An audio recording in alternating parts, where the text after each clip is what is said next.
കാരണം അവരും പോവാ പേഴ്സണലായിട്ട്, ഇമോഷണലായിട്ട് അവിടെ ഒരു ദൈവത്തെ അവതരിപ്പിച്ചിരിക്കുന്നു. കിട്ടുമായിരിക്കും. ഈ പെന്തക്കോസ്റ്റൽ വേർഷൻ, പെന്തക്കോസ്റ്റൽ ദൈവത്തിന്റെ മറ്റ് വേർഷനാണ് ഇപ്പൊ കലാഭവനോ കൃപാസനോ പിന്നെ മഞ്ഞുമ്മലോ, അങ്ങനെ കുറെ എണ്ണമുണ്ട്.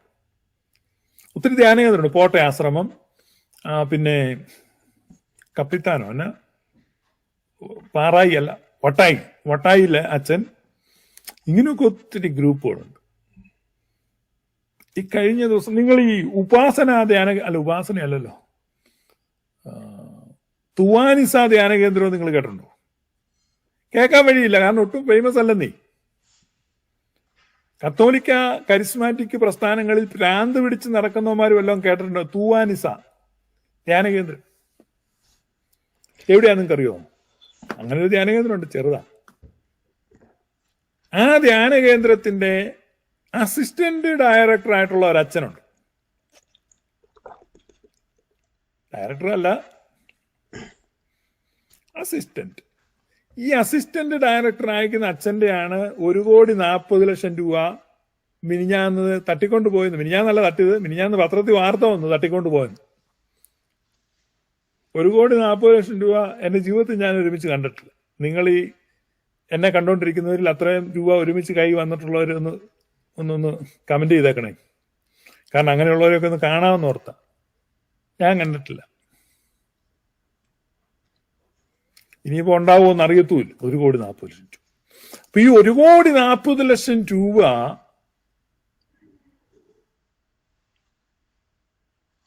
ഈ ധ്യാന കേന്ദ്രത്തിന്റെ അസിസ്റ്റന്റ് ഡയറക്ടറുടെ നിന്ന് തട്ടിക്കൊണ്ടുപോയി. മുഴുവൻ പോയില്ലല്ലോ. അപ്പോ 1,40,00,000 രൂപ തട്ടിക്കൊണ്ടുപോയാൽ ബാക്കി എത്ര കോടി മിച്ചം കാണും? കയ്യിലൊരു 3-4 കോടിയേലും കാണും. ഇതൊരു അസിസ്റ്റന്റ് ഡയറക്ടറുടെ കയ്യിൽ അത്ര ഉള്ളപ്പോ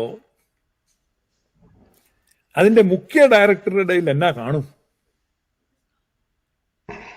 അപ്പൊ ഈ തൂവാനിസ എന്ന് പറഞ്ഞ ആരും കേട്ടിട്ടില്ലാത്ത ഈ എങ്ങാണ്ട് പട്ടിക്കാട്ടിലിരിക്കുന്ന ആ പൊട്ട ധ്യാന കേന്ദ്രത്തിലെ അസിസ്റ്റന്റ് ഡയറക്ടറുടെ ഇത്രയും സമ്പാദ്യം ഉണ്ടെങ്കിൽ, പേരും പ്രശസ്തിയും ഉള്ള ലൈം ലൈറ്റ് നിൽക്കുന്ന ധ്യാന കേന്ദ്രം, അങ്ങനെ ആകുമ്പം നമ്മുടെ കൃപാസനത്തിലെ ജോസഫ് അച്ഛൻ്റെയിലൊക്കെ എത്ര കാണും? ശരിയായ വിലയിരുത്തിയ യൂസഫ് അലി ചിലപ്പോൾ കടം ചോദിക്കും. അച്ചോ ചില ടൈറ്റാ. അപ്പൊ ഈ പൊട്ടായിയും മറ്റേ ഒരുത്തനുണ്ടല്ലോ വളിമിന്നൽ അച്ഛനും, അപ്പൊ ഇങ്ങനെ പെന്തക്കോസ്തിലെ ഭീകരന്മാർ, അതിനേക്കാൾ വലിയ കടുവായി പിടിക്കുന്ന കിടുവകളും, ഇവരൊക്കെ എത്ര കോടാനുകോടി രൂപയാണ് കൈകാര്യം ചെയ്യുന്നത്. എനിക്കതിനകത്ത് പ്രയാസമില്ല, എതിർപ്പുമില്ല. പക്ഷെ ഇതൊക്കെ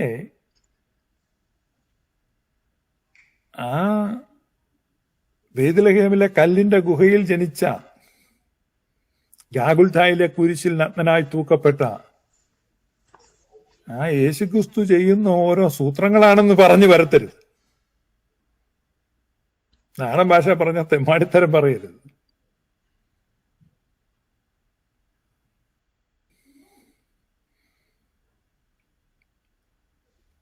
ആ കർത്താവിന്റെ പേരിലാണ് ഇതൊക്കെ നടക്കുന്നത്. എന്നിട്ട് ഒടുവിൽ ഒരു പുളിച്ച ന്യായീകരണം, ഗിഫ്റ്റ് ഓഫ് ജീസസ്. നിങ്ങൾക്ക് വിയോജിപ്പുണ്ട് എഴുതാം. നിന്നിലാണ്